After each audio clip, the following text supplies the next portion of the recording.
trekking through history, first impressions after our first play of the game. Fenirob over here, Evil Jeff over there. Now, this game has been on my radar for some time because it has very good critical reviews on it. And also, there's something about the art in this game and the whole concept of traveling through time. And it's almost like Bill and Ted's Excellent Adventure. Yeah, it's almost like you're in a time machine. You know? I like that. And so I wanted to pick up the game. I knew it wasn't going to be a very heavy game. I personally enjoyed it, and I think that I can play this game with just about anybody. This is a game, definitely a family type game, and I don't want to even say that in a negative way. Sometimes people go, family game, oh, a real gamer can't play that. I mean, you throw back a couple of beers and play this with 4 cutthroat people, I think you'll have a pretty competitive game. Yeah, I really think that this is an easy gateway game that you can literally teach someone to play. 5 minutes? In a few minutes, yeah. The rules are not that long or complex at all, and so you can really dive in. But this track here adds the dynamic to what you pick up here, and then the control of the clock. So when you combine those 3 elements of, you know, picking the right cards with the right icons to be able to fill this in at the right time to make sure that you hit these points and you don't do it before the clock runs out, that balancing really adds the depth that this game needs. Because if it didn't have all that, then it would be too simple, and it wouldn't keep your interest. This keeps your interest, I think, because it's easy to learn, it's easy to teach, but it has some strategy to it. Yeah, and there's good decisions to be made. Yeah. And I mean, it's mostly tactical in that you have to go with what you have. You have 7 choices, basically. You can stall, or but you have to keep going in chronological order. Now, we noticed as we were playing that there's a pretty big jump between from having 7 cards in a trek all the way up to 10 cards. You get 15 extra points for that last 3 extra cards, yeah. And in our strategy, that was pretty obvious that was a good thing to do. So you went for that early. Mm-hmm. Now, we figured out that maybe an early mistake of not trying to get this time bonus by moving down to here in the first round. Now, that's 12 things to get.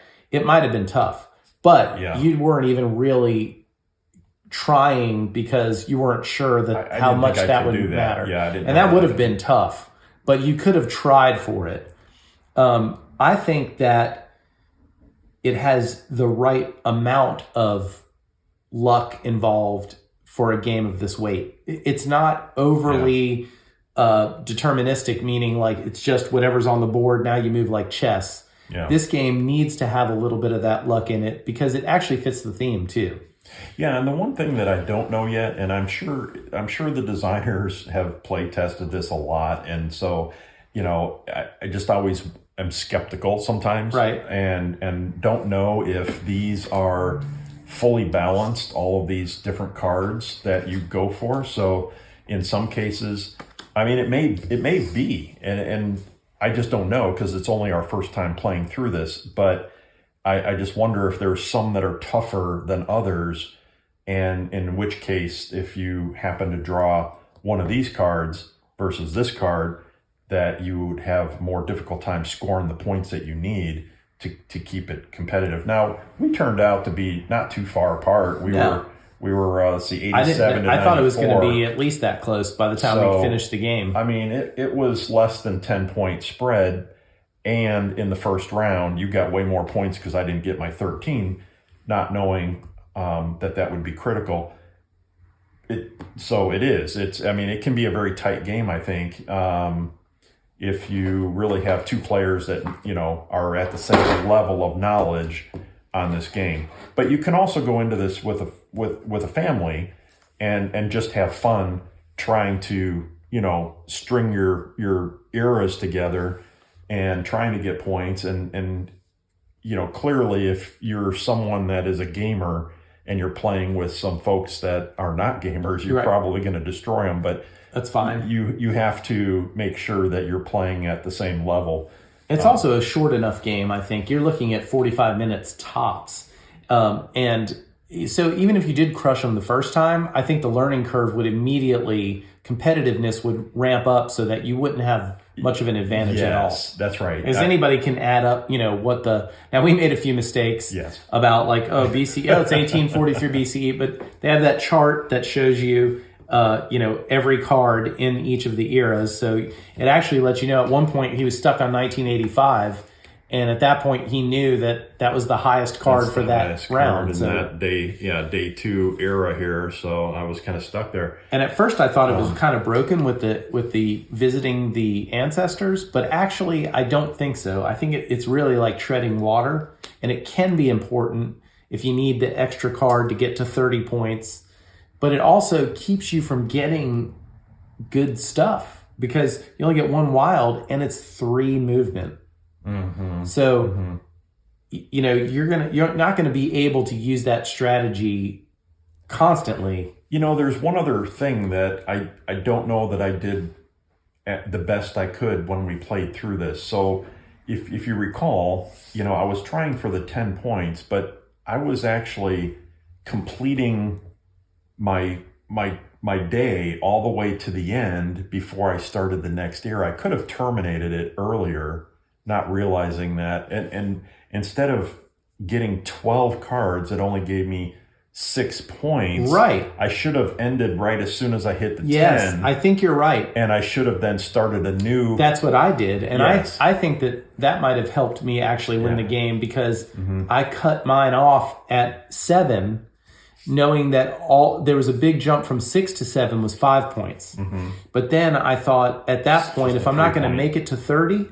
I might as well go ahead and start over, right. Which is what I did, and I made it to 30 by the third era. Yeah, and so I just don't know how it would have worked out, but I'm sure that it was not efficient. Yeah, those two were not efficient to go beyond the 10. I should have stopped, even though we weren't done with the clock yet, and said, okay, I'm ending my trek, and you could have started a new track. Yeah. And you still could have been getting the things you needed for your itinerary. Sure. So yeah, that's true. Now there's one other thing that we didn't play with this. This is the time warp variant that comes with it, and you take 3 of these cards out of this deck and randomly pick them, and they go on the clock, and each round everybody gets one of their tokens, and instead of picking a card, you can go here, which for one lets activity happen here, so maybe something fresh comes into the timeline that now puts you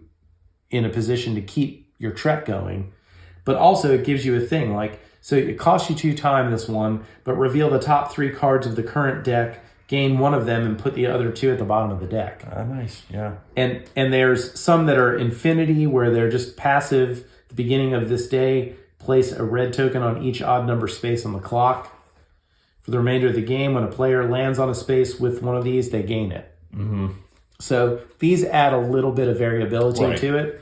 And I'm not sure if that makes it more competitive or not, but it definitely is one extra thing to think about. Replayability, I think, is what it would help with, is to keep it fresh. Right, I agree. So overall, I think this is not, obviously a heavy game for a gamer, an advanced gamer. However, I do think this is a game that I'm glad now that I've played, and I want to introduce this to people who, in my gaming group, I sometimes have to make them learn games that are a little bit higher than what they want to learn. And this is almost like a reward to them to say, you know what, tonight we're not going to play anything where you've got to learn 72 rules and pay attention to me for 15 minutes. We can jump right into this. Thematically, I think it fits perfectly. And it's so beautiful on the table that I think this is a game that will keep people engaged. And I'm glad that I had my eye on it. I'm glad I got it. And I'm glad that we got a chance to play it, because my wife's going to love this game. My children would play this. We actually would play this game, even though sometimes they're like, Dad, we don't want to play another game. Yeah, I love the artwork, and the theme, works really well. It keeps your interest, and it's kind of fun to see, what is that, And then you look. And then the backs of the cards have, a paragraph or two about the event. If So I wanna mean, you learn really more. could Yeah, learn it's almost some like stuff. a history lesson. Yeah. And then the components are real nice too, especially these little chits here. And the inserts, my God, like everything about this game is designed for, I mean, to perfection. Good storage. Like they took it and I mean, a neoprene mat is usually extra. Yeah, usually an upgrade. Usually you have to buy that separate. Well done. This is by, I think, Underdog Games, and great job. Check out this game and their other ones. They have Trekking the National Parks. Trekking the World. Or Trekking the World, yeah. Check out their games, Underdog Games. Good stuff. Thanks for watching this video. Please like it and subscribe to the channel.